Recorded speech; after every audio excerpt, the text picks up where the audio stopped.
This reading by Gordon Mackenzie. The Spy by James Fenimore Cooper. Chapter 25.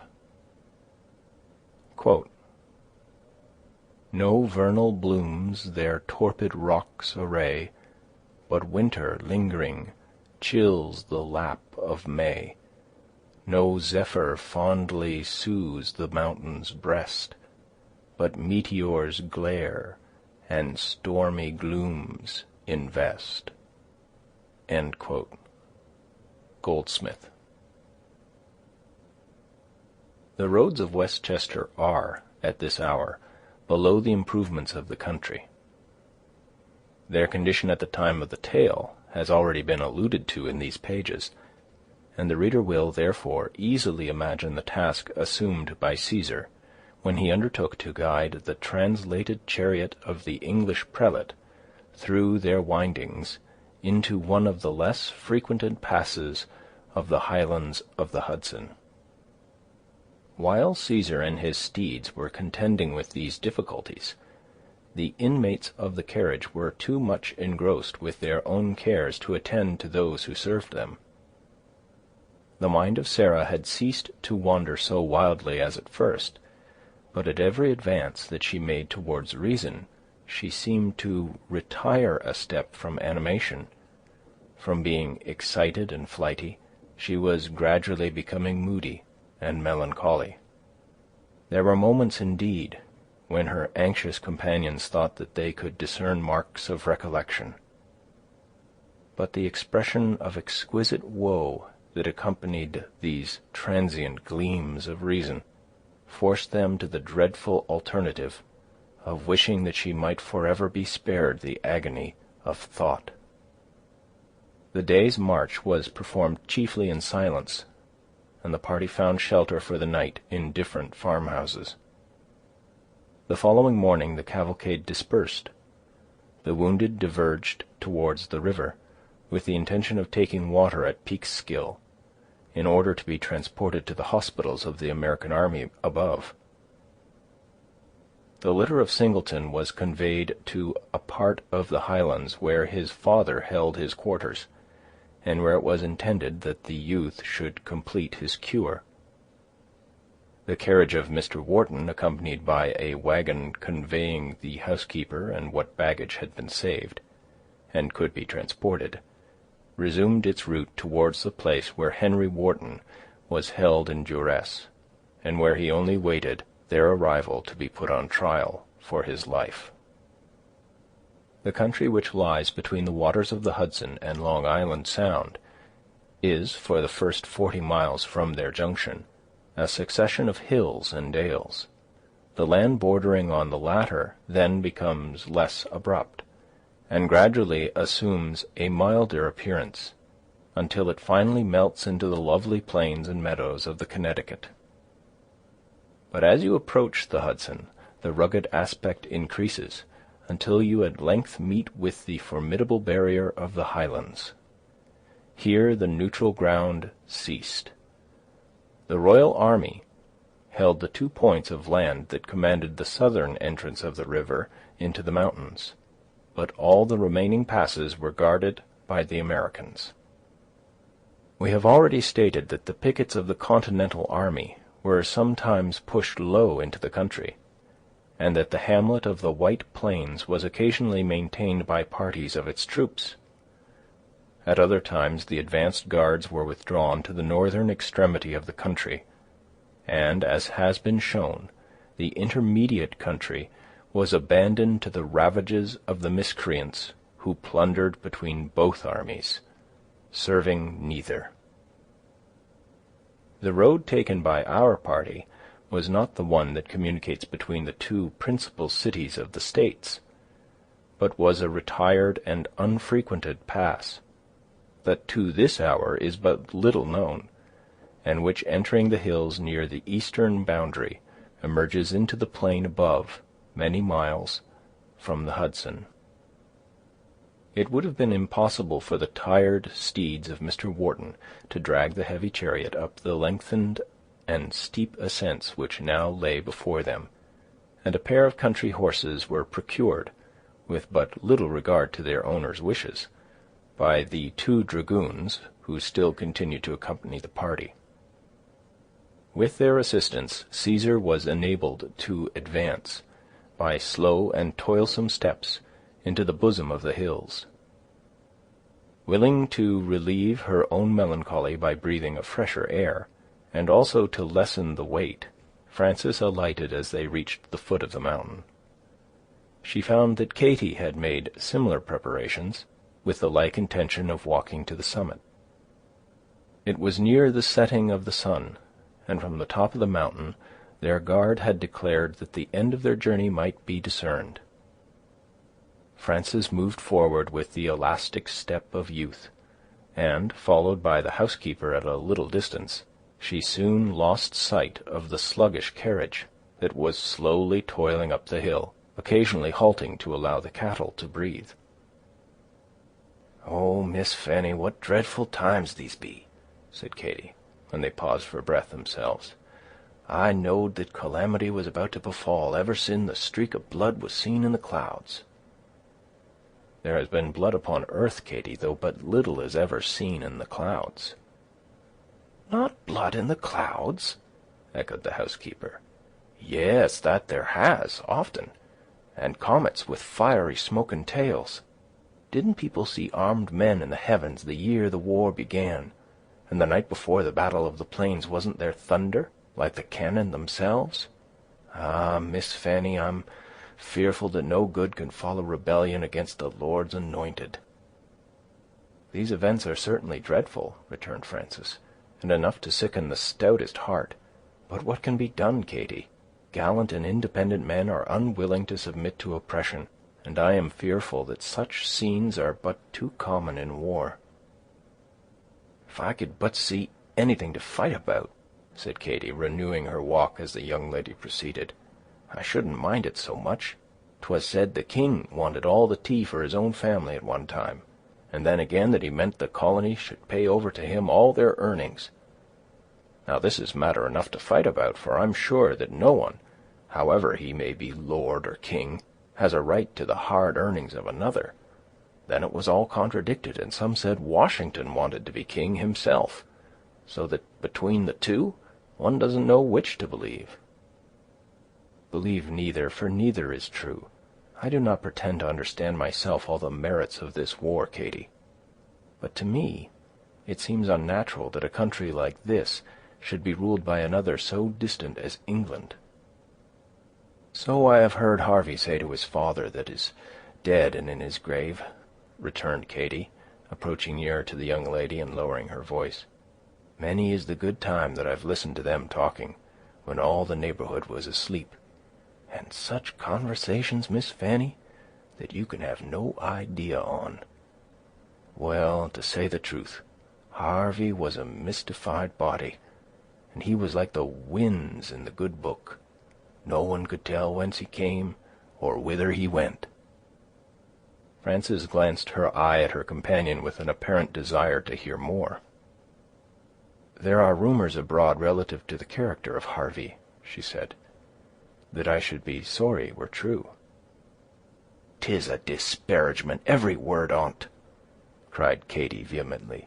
"Harvey had no more dealings with Beelzebub than you or I had. I'm sure if Harvey had sold himself, he would take care to be better paid. Though, to speak the truth, he was always a wasteful and disregardful man." "Nay, nay," returned the smiling Frances, "I have no such injurious suspicion of him. But has he not sold himself to an earthly prince, one too much attached to the interests of his native island to be always just to this country?" "To the king's majesty," replied Katy. "Why, Miss Fanny, your own brother that's in jail serves King George." "True," said Frances, "but not in secret, openly, manfully, and bravely." "'Tis said he is a spy, and why ain't one spy as bad as another?" "'Tis untrue. No act of deception is worthy of my brother, nor of any would he be guilty, for so base a purpose as gain or promotion."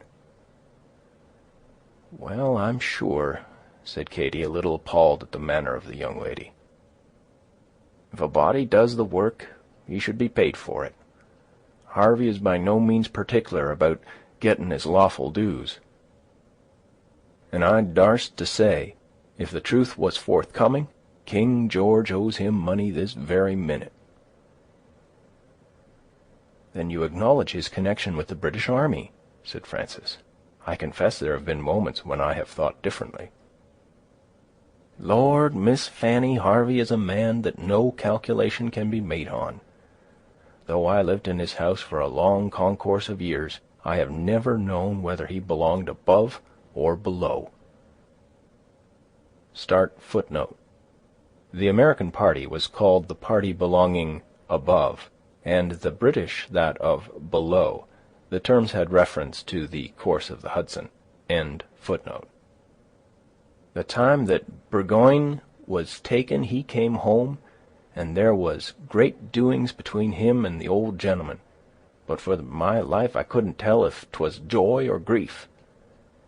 Then here the other day, when the great British general, I'm sure I have been so flurried with losses and troubles that I forget his name."